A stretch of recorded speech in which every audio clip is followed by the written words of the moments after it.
రీసెంట్గా జరిగిన పెహల్గామ్ తీవ్రవాద ఘటన తర్వాత ఇండియా పాకిస్తాన్తో మనకు ఆల్రెడీ ఉన్న ఇండస్ వాటర్స్ ట్రీటీని టెంపరరీగా సస్పెండ్ చేసినట్టుగా ప్రకటించింది.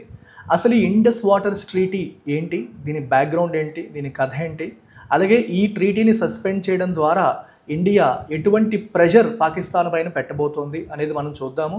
మన మినిస్టర్స్ కూడా ఒక చుక్క నీరు కూడా పాకిస్తాన్కి వదిలేది లేదు అని చెప్పి అంటున్నారు. అది నిజంగా సాధ్యమేనా, ఏ రకంగా ఇండియా ఈ గోల్ని అచీవ్ చేయబోతోంది అనే విషయాలన్నీ కూడా ఈరోజు మనం డిస్కస్ చేద్దాం. ఫస్ట్ ఆఫ్ ఆల్, ఇండస్ నది టిబెట్లో ఆరిజినేట్ అయ్యే నది. అక్కడి నుంచి అది ఇండియాలో లదాఖ్ రీజియన్లో ఎంటర్ అయ్యి పాకిస్తాన్ అడ్మినిస్టర్ చేస్తున్న కాశ్మీర్లోకి వెళ్ళి ఆ తర్వాత అది మనకి పాకిస్తాన్లోకి వెళ్తుంది. ఇండస్కి ప్రధానంగా 5 ఉపనదులు ఉన్నాయి. రావి, బియాస్, సట్లెజ్, ఇవన్నీ ఈస్టర్న్ సైడ్ ఉంటాయి.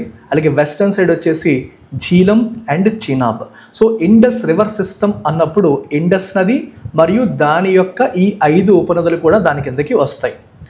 స్వతంత్రం రాకముందు 1947కి ముందు బ్రిటిష్ వాళ్ళు ఈ ఇండస్ రివర్ సిస్టంలో చాలా కెనాల్స్, బ్యారేజెస్ ఇలాంటివన్నీ కూడా కన్స్ట్రక్ట్ చేయడం అనేది జరిగింది. ఇరిగేషన్ కోసం కూడా చాలా ఇన్ఫ్రాస్ట్రక్చర్ బిల్డ్ చేశారు. ఇదంతా కూడా అన్డివైడెడ్ పంజాబ్ మనం గమనిస్తే కొంత పార్ట్ ఇండియాలో ఉంటుంది, కొంత పార్ట్ పాకిస్తాన్లో కూడా ఉంటుంది. సో అన్డివైడెడ్ పంజాబ్లో ఇలాంటివన్నీ కూడా జరిగాయి. ఈ కన్స్ట్రక్ట్ చేయడం అనేది జరిగింది.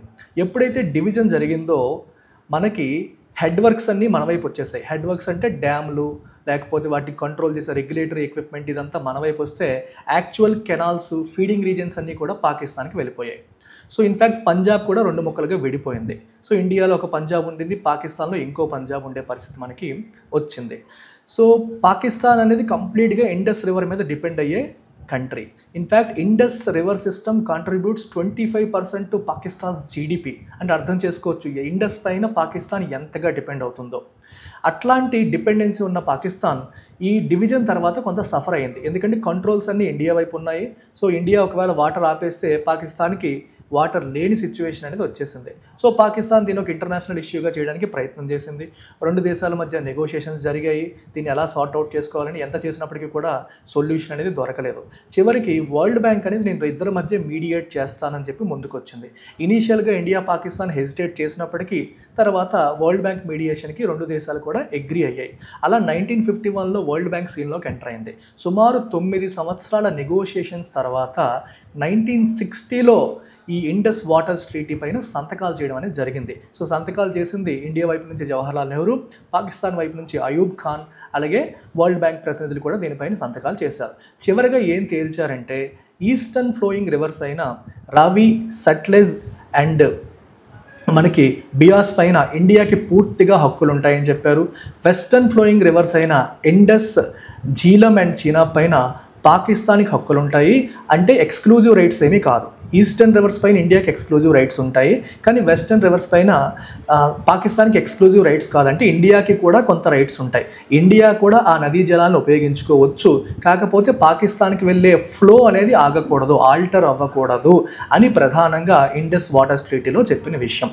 అయితే ఇప్పుడు ఈ ట్రీటీ చేసినందుకు ఈస్టర్న్ రివర్స్ పైన పాకిస్తాన్కి కంప్లీట్గా కంట్రోల్ అనేది పోతుంది. కాబట్టి ఎడిషనల్గా మళ్ళీ కెనాల్స్, డ్యామ్స్ అవి నిర్మించాల్సిన అవసరం వస్తుంది. కాబట్టి ఇండియా పాకిస్తాన్కి కాంపెన్సేషన్ కూడా పే చేసింది.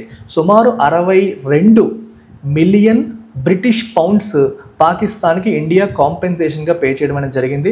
తర్వాత ఇంటర్నేషనల్గా కూడా వరల్డ్ బ్యాంక్తో పాటు వివిధ దేశాలు డోనర్స్గా వచ్చి పాకిస్తాన్ని సపోర్ట్ చేసి ఇండస్ రివర్ సిస్టమ్ పైన వాళ్ళు ఈ particular dams, irrigation facilities build చేయడానికి సహాయం చేయడం జరిగింది.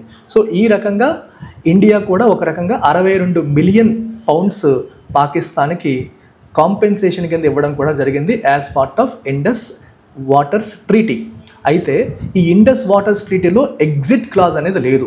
అంటే ఏ దేశము కూడా యూనిలేటరల్గా, ఏకపక్షంగా ఈ ట్రీటీ నుంచి ఎగ్జిట్ అవ్వడానికి లేదు అని చెప్పేసి ఈ ట్రీటీ మనకి చెప్తోంది.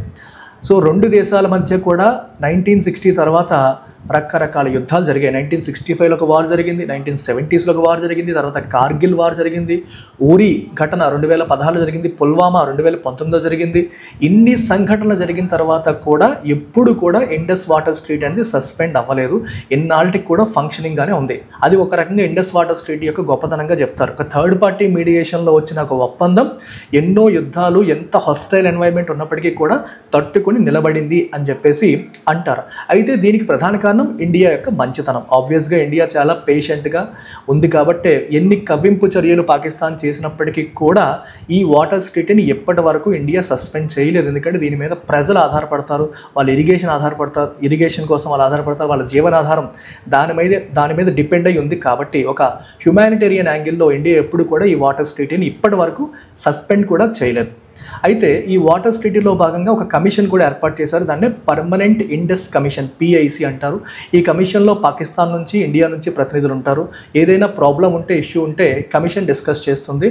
కమిషన్ భాగంగా ప్రతిసారి కూడా వాటర్ రిలేటెడ్ డేటా ఇండియా పాకిస్తాన్కి షేర్ చేస్తుంది. ఎందుకంటే అప్ స్ట్రీమ్లో మనం ఉన్నాం, డౌన్ స్ట్రీమ్లో పాకిస్తాన్ ఉంది కాబట్టి మన వైపు నుంచి డేటా షేరింగ్ అనేది పాకిస్తాన్కి ఈ కమిషన్ ప్రతినిధుల ద్వారా జరుగుతుంది. ఏదైనా డిస్ప్యూట్ వస్తే ఫస్ట్ కమిషన్ సార్ట్అవుట్ చేయడానికి ట్రై చేస్తుంది. కమిషన్ సార్ట్అవుట్ చేయకపోతే వరల్డ్ బ్యాంక్ అపాయింట్ చేసి ఒక న్యూట్రల్ ఎక్స్పర్ట్ దగ్గరికి వెళ్తుంది. వాళ్ళ దగ్గర కూడా సొల్యూషన్ దొరకకపోతే అప్పుడు మనం ఇంటర్నేషనల్ ఆర్బిట్రేషన్కి వెళ్ళొచ్చు. అంటే మనకి international court of justice, permanent court of arbitration ఇట్లాంటివి ఉంటాయి. వాళ్ళ దగ్గరికి ఆర్బిట్రేషన్కి వెళ్ళే అవకాశం అనేది ఉంది. ఇది డిస్ప్యూట్ రెజల్యూషన్ మెకానిజం. ఇది ప్రాపర్గా మనకి ఇండస్ వాటర్ ట్రీటీకి సంబంధించిన పూర్తి స్థాయి వివరాలు. ఒక successful water sharing agreement between India and పాకిస్తాన్గా మనం చెప్పొచ్చు. 1960లో వచ్చింది. ఈ రోజుకి కూడా అది ఆపరేషన్లో ఉంది.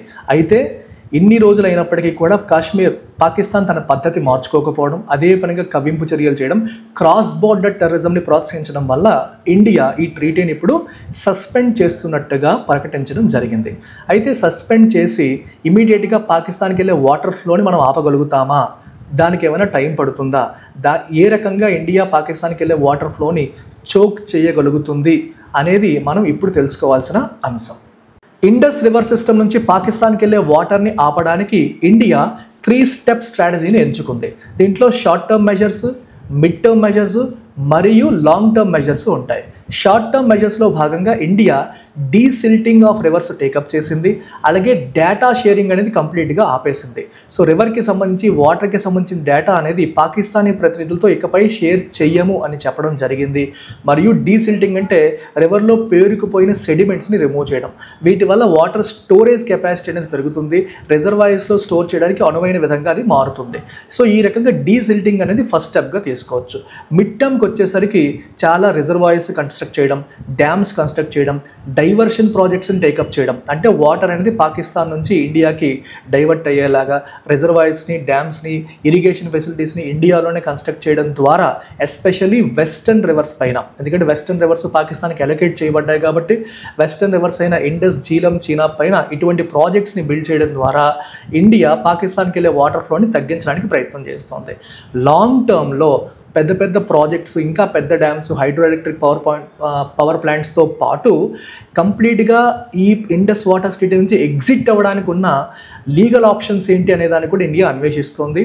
అలాగే ఈ పర్టికులర్ ఇండస్ వాటర్ స్ట్రీట్ ఏదైతే ఉందో దీన్ని కంప్లీట్గా ఎగ్జిట్ అవ్వడం కుదరకపోతే మారిన కాంటెంపరీ పరిస్థితులకు తగ్గట్టుగా దాన్ని మాడిఫై చేయడానికి ఏ ఆప్షన్స్ ఉన్నాయనే దాన్ని కూడా ఇండియా ఎక్స్ప్లోర్ చేయడం అనేది జరుగుతుంది. ఎందుకంటే మారిన డిమాండ్స్, అప్పటి రోజులు వేరు, ఇప్పటి రోజులు వేరు.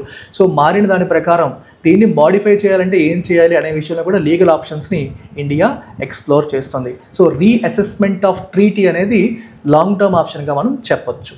సో ఈ స్ట్రాటజీ ద్వారా ఇండియా పాకిస్తాన్కి వెళ్ళే వాటర్ని చోక్ చేసి దానిపైన ప్రెషర్ అనేది బిల్డ్ చేసి వాళ్ళు ఈ క్రాస్ బోర్డర్ టెర్రరిజంకి సపోర్ట్ చేయకుండా వాళ్ళని దారిలోకి తీసుకొచ్చే ప్రయత్నం చేస్తోంది. సో ఏం జరుగుతుందో మనం చూద్దాం.